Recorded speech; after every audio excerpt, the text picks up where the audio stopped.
C'est l'hiver, les vignes sont au repos. Les dernières feuilles sont tombées. C'est le temps de la taille. Il faut éliminer tous les bois de la saison passée, remettre les vignes en forme pour produire. On sélectionne un courson ou un porteur qui va avoir des bourgeons prêts à débourrer pour l'année prochaine. Fructifère, c'est-à-dire pas sur le vieux bois, mais sur des jeunes, sur la taille de l'année précédente. Au plus bas aussi pour pouvoir pas trop monter après dans les fils vu que ça pousse assez vigoureux.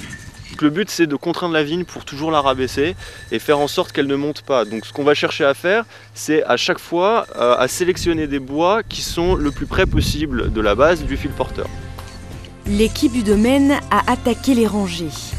C'est dès janvier que la récolte 2013 se prépare. Le geste est précis, technique. Une bonne taille garantira une belle vendange.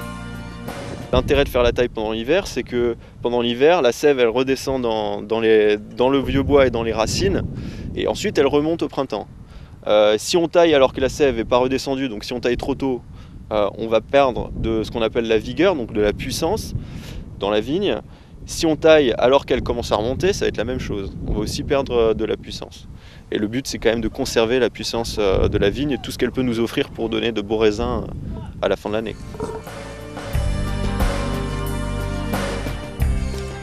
Il faudra plus d'un mois dans le froid, le vent et parfois la boue pour tailler les 23 hectares de vignes en production sur le domaine. Un mois pour que la vigne produise plus de raisins que de feuillage pour élaborer un vin de qualité.